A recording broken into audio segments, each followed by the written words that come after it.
আমি তো আমার আগের ব্লগেই বলেছি যে আমাদের গোয়া ঘোরার প্রথম 2 দিন কাটিয়েছিলাম সাউথ গোয়ার প্যালালেম বিচে।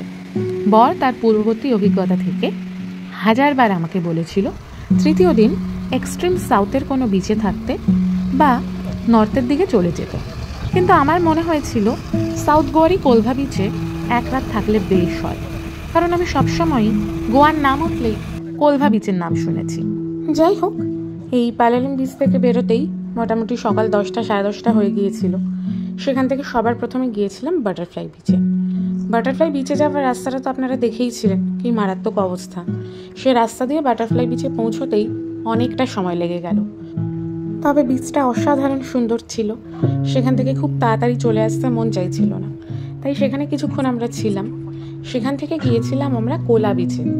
বাটারফ্লাই বিচের রাস্তাটাকে বাজে বলছিলাম, কোলা বিচ বুঝিয়ে দিল যে আরও কত বাজে রাস্তা হতে পারে। সেই ভিডিওটাও আপনারা দেখেছেন। যারা দেখেননি তাদের জন্য 2টো ভিডিওর লিঙ্কই আমার ডেসক্রিপশন বক্সে রইল, দেখে নেবেন। 2টো বিচই কিন্তু প্রচণ্ড সুন্দর। সাউথ গোয়ার সব থেকে সুন্দর বিচগুলোর মধ্যে হলো এই বাটারফ্লাই বিচ, কোলা বিচ এবং পেবল বিচ। এখন আমরা এসে পড়েছি কোলভা বিচে। আসার পথে দেখে নিয়েছি বেতুল, মোবর, ক্যাভেলসিম, ভারকা, বেনাউলিম, বেতালবাতিম, মার্জোদা। একটু আফসোস থেকে গেল, যদি নভেম্বরের পরে বেতালবাতিমে যেতাম তবে সন্ধ্যের সময় বেতালবাতিমের সমুদ্র সৈকত দেখলে মনে হতো 100 মানিক জল জল করছে, কিন্তু এখন বেতালবাতিমের সেই ম্যাজিক বোঝা গেল না।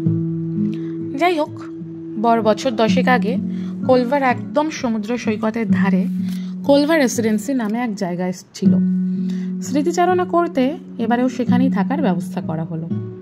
কোলভাতে গিয়ে মনে হচ্ছিল আমি দীঘাতে চলে এসেছি। চারপাশে প্রচুর বাঙালি লোকজন, বেশ কয়েকটি বাঙালি রেস্তোরাঁও ছিল। হোটেলের রুমে ব্যাগপত্র রেখে আমরা সমুদ্রে চলে এলাম। এ কদিন তো সেভাবে সমুদ্রে নামার একদমই সুযোগ পাইনি, এই জন্য আজকে আমি আর গুগলাই এখন সমুদ্রের মধ্যে নেমে জল নিয়ে খেলছি। বেশ কিছুক্ষণ সমুদ্রে থাকার পর যখন প্রায় সন্ধে নেমে গেল, আমরা বেরোলাম এই চারপাশটা একটু ঘুরে নিতে। অন্ধকারে খুব ভালো ভিডিও হবে না জেনেও মনে হলো যেটুকু দেখতে পাচ্ছি তো সেটুকু আপনাদেরকেও একটু দেখাই। দেখে নিলাম গোয়া স্টেডিয়াম। একটা ঠাকুরের মন্দিরে গিয়েছিলাম, একটা শিব ঠাকুরের মন্দির। ওনারা বললেন যে এই শিব ঠাকুর হচ্ছে স্বয়ম্ভু, মানে নিজে থেকেই শিব ঠাকুরটা হঠাৎ একদিন উঠে এসেছিলেন। তিনি খুবই জাগ্রত। সেখানেও একবার পুজো দিয়ে নিলাম। তারপরে রাত্রে কি খাবো ভাবছিলাম, ভাবতে ভাবতেই একটা বাঙালি রেস্তোরাঁর সন্ধান পেলাম। সেখানে ডাল ভাত আলু পোস্ত। আলু পোস্ত তো আমাদের ভীষণ প্রিয়, আমরা পরপর 2 দিন আলু পোস্ত না খেয়ে থাকতে পারি না। সে জায়গায় এতদিন ধরে আলু পোস্ত না খেয়ে থাকাটা আমাদের কাছে রীতিমতো একটা চ্যালেঞ্জ ছিল।